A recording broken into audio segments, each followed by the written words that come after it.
وای لەو ڕۆژەی هاوشێوەی ئەسەد دەست لە پشتیوانیتان هەڵدەگیرێت.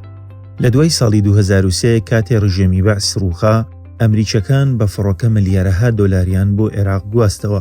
پشکەکەی هەرێمیش لە هەولێر دابەزی و ئیدی بەرپرسانی پارتی یەکێتی بۆنی دۆلاری زەبەلاح چۆلووتیان. لەو ڕۆژەوە دزی و تاڵانچێتی بەداهەتی گشتیەوە بە یاسا ڕێکخرا. تا ئەو کاتە سەرۆک و سەرکردەکانیان زیاتر ئاشنەی شەڕواڵ و ئەدیداسی ئێرانی بوون.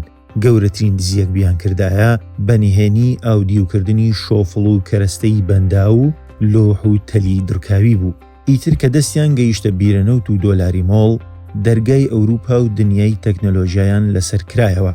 یانە و باڕ و دیسکۆکانیان بینی. مناڵ و زڕیەتەکانیان لەوێ دانا، فێری فەسادی مۆدێرن بوون. دۆخی ئێستای خەڵک بەرهەمی ئەو سێدەیەیە کە ئەمانە ئیدارەیان داوە. بیهێنە بەرچاوت، خەڵکەکەت لەو پەڕی دۆخی خراپی دابێت، ڕێژەی بێکاری لە بەسترین ئاستی دابێت، تازە بیت بیر لە دۆزینەوەی کار بۆ کۆمپانیای بەچکە مەسوول و دەست ڕۆیشتوەکانی ناو دەستگای هەواڵگری و ئەمنیەکان بکەیتەوە. لە هەموو دنیا کەرتی تایبەت گەورەترین ڕۆڵی لە دۆزینەوەی هەلی کار و بەنیادنانی ژێرخانی ئابووری هەیە.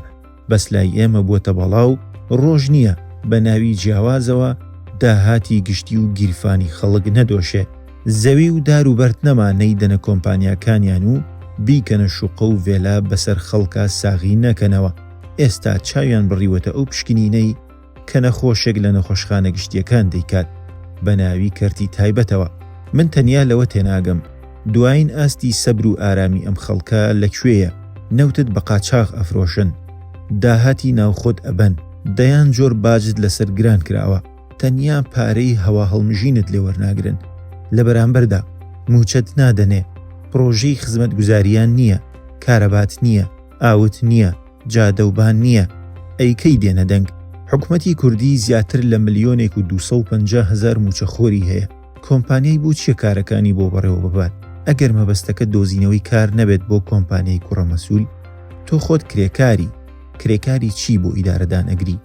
زۆرینەی سێکتەرەکان دراونەتە دەست کەرتی تایبەت و کۆمپانیایەکیان بۆ ساخ کردوێتەوە بۆ گیانی گیرفانی خەڵک. ئاخر نووسینی عەریزەیەک چییە؟ کۆمپانیایەکی بۆ دابنەی. جاران خەڵک بە 2,000 عەریزەیەکی ئەنووسی، ئێستا ئەبێت 15,000 و 25,000 بدات. مەسرور بارزانی و بافڵ تاڵەبانی ئێستا کەسی یەکەمی زۆنی سەوز و زەردن. پێیان وانە بێت چۆن تا ئێستا بۆیان چوەتە سەر هەروە بەردەوامە بێت. ئەسەد کە رووسیا و ئێران پشتیان تێکرد، هەر مناڵە وردکە میزی بە پەیکەرەکانیا ئەکرد. فریای ئەوەش نەکەوت براکانی لەگەڵ خۆی ببات. وای لەو ڕۆژەی هاوشێوەی ئەسەد دەست لە پشتیوانیتان هەڵدەگیرێت.